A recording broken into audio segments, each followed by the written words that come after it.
英語聞き流し10分間、名作リスニング、英語テキストと MP3 ダウンロード、その他の物語は、ホームページよりご利用いただけます。88thpp.com 88thpp.com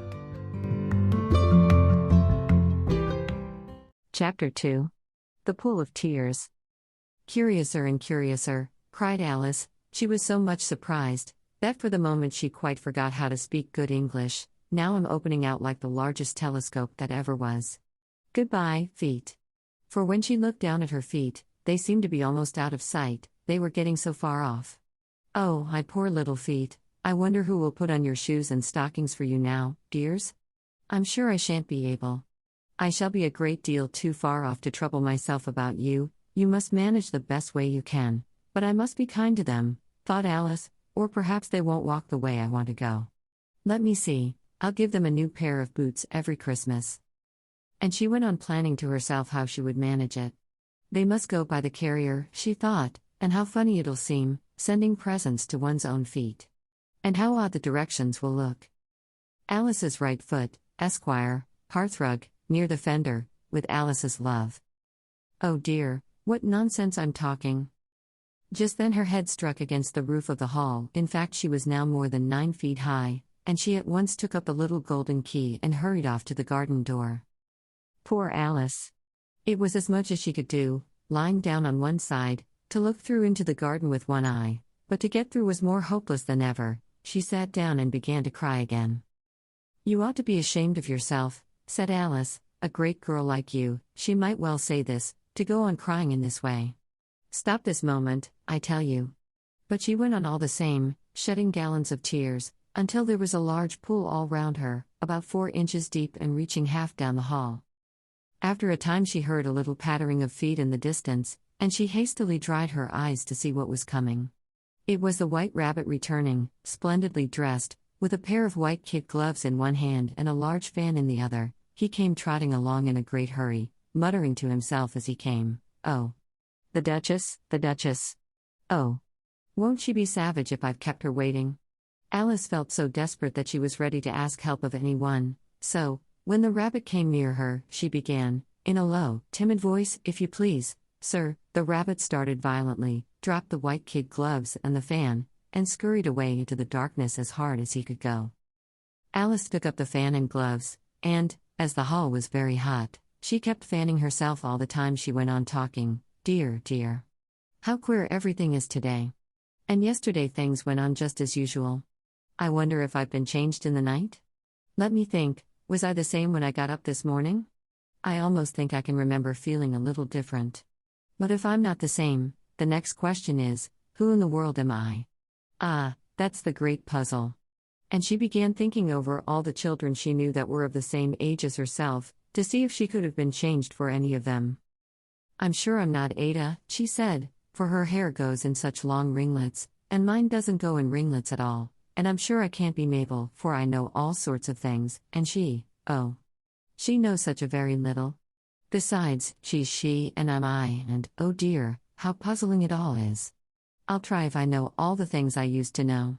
Let me see, 4 times 5 is 12, and 4 times 6 is 13, and 4 times 7 is, oh dear.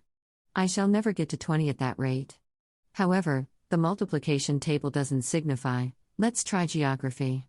London is the capital of Paris, and Paris is the capital of Rome, and Rome, no, that's all wrong, I'm certain. I must have been changed for Mabel. I'll try and say how doth the little, and she crossed her hands on her lap as if she were saying lessons, and began to repeat it, but her voice sounded hoarse and strange, and the words did not come the same as they used to do. How doth the little crocodile improve his shining tail, and pour the waters of the Nile on every golden scale?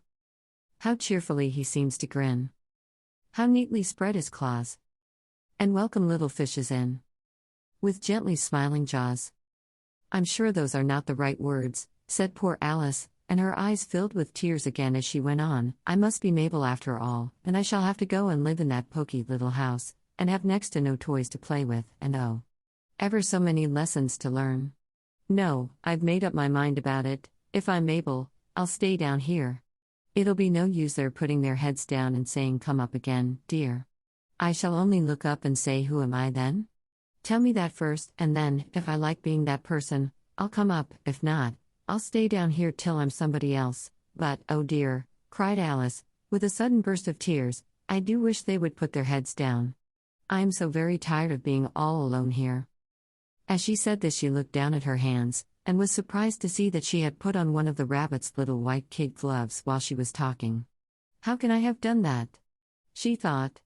I must be growing small again. She got up and went to the table to measure herself by it, and found that, as nearly as she could guess, she was now about 2 feet high, and was going on shrinking rapidly. She soon found out that the cause of this was the fan she was holding, and she dropped it hastily, just in time to avoid shrinking away altogether.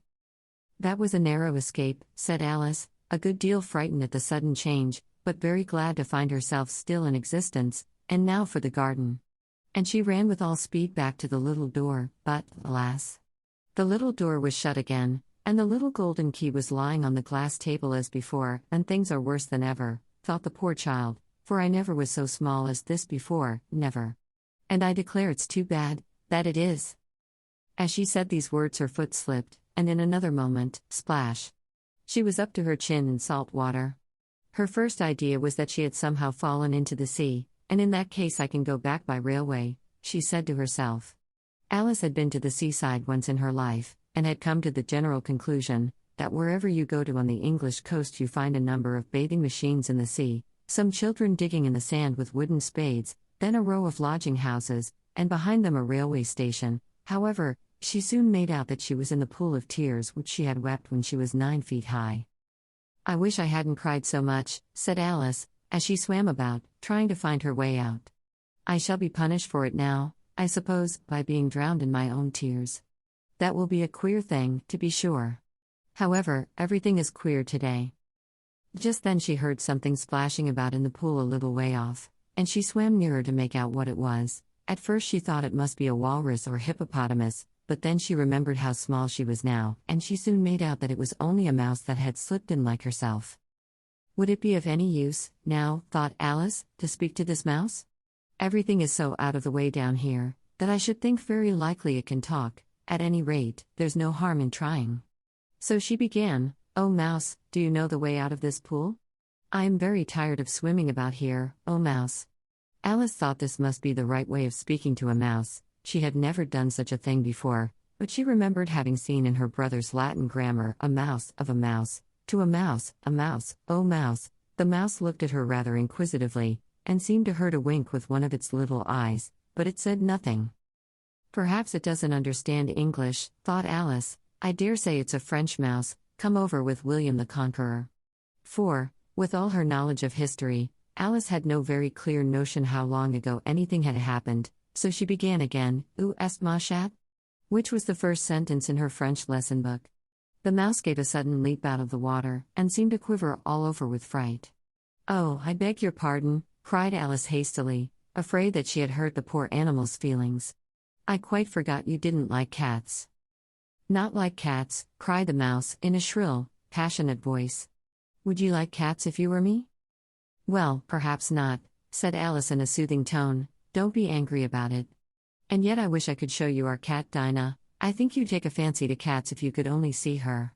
She is such a dear quiet thing," Alice went on, half to herself, as she swam lazily about in the pool, "and she sits purring so nicely by the fire, licking her paws and washing her face, and she is such a nice soft thing to nurse, and she's such a capital one for catching mice." "Oh, I beg your pardon," cried Alice again, for this time the mouse was bristling all over, and she felt certain it must be really offended. "We won't talk about her any more if you'd rather not." "We indeed," cried the mouse, who was trembling down to the end of his tail. "As if I would talk on such a subject. Our family always hated cats, nasty, low, vulgar things. Don't let me hear the name again." "I won't indeed," said Alice, in a great hurry to change the subject of conversation. Are you fond of dogs?" The mouse did not answer, so Alice went on eagerly, "There is such a nice little dog near our house I should like to show you. A little bright-eyed terrier, you know, with such long curly brown hair. And it'll fetch things when you throw them, and it'll sit up and beg for its dinner, and all sorts of things, I can't remember half of them, and it belongs to a farmer, you know, and he says it's so useful, it's worth £100. He says it kills all the rats and, oh dear, cried Alice in a sorrowful tone, I'm afraid I've offended it again. For the mouse was swimming away from her as hard as it could go, and making quite a commotion in the pool as it went. So she called softly after it, Mouse dear. Do come back again, and we won't talk about cats or dogs either, if you don't like them. When the mouse heard this, it turned round and swam slowly back to her. Its face was quite pale, with passion, Alice thought, and it said in a low trembling voice, Let us get to the shore, and then I'll tell you my history, and you'll understand why it is I hate cats and dogs. It was high time to go, for the pool was getting quite crowded with the birds and animals that had fallen into it. There were a duck and a dodo, a loriot and an eaglet, and several other curious creatures. Alice led the way, and the whole party swam to the shore. Chapter 3. A Caucus Race and a Long Tail. They were indeed a queer-looking party that assembled on the bank, the birds with draggled feathers, the animals with their fur clinging close to them, and all dripping wet, cross, and uncomfortable. The first question, of course, was, how to get dry again. They had a consultation about this, and after a few minutes it seemed quite natural to Alice to find herself talking familiarly with them, as if she had known them all her life. Indeed, she had quite a long argument with the lorry, who at last turned sulky, and would only say, I am older than you, and must know better, and this Alice would not allow without knowing how old it was, and, as the lorry positively refused to tell its age, there was no more to be said. At last the mouse, who seemed to be a person of authority among them, called out, Sit down, all of you, and listen to me. I'll soon make you dry enough. They all sat down at once, in a large ring, with the mouse in the middle. Alice kept her eyes anxiously fixed on it, for she felt sure she would catch a bad cold if she did not get dry very soon. Ahem, said the mouse with an important air, are you all ready? This is the driest thing I know. Silence all round, if you please. William the Conqueror, whose cause was favored by the Pope, was soon submitted to by the English, who wanted leaders, and had been of late much accustomed to usurpation and conquest. Edwin and Morcar, the Earls of Mercia and Northumbria. Ugh, said the lorry, with a shiver. I beg your pardon, said the mouse, frowning, but very politely. Did you speak? Not I, said the lorry hastily. I thought you did, said the mouse. I proceed. Edwin and Morcar, the Earls of Mercia and Northumbria, declared for him, and even Stigand, the patriotic Archbishop of Canterbury, found it advisable. Found what? Said the duck. Found it, the mouse replied rather crossly, of course you know what it means. I know what it means well enough. When I find a thing, said the duck, it's generally a frog or a worm. The question is, what did the Archbishop find? 英語聞き流し10分間、名作リスニング。英語テキストと MP3 ダウンロード、その他の物語は、ホームページよりご利用いただけます。88thpp.com 88thpp.com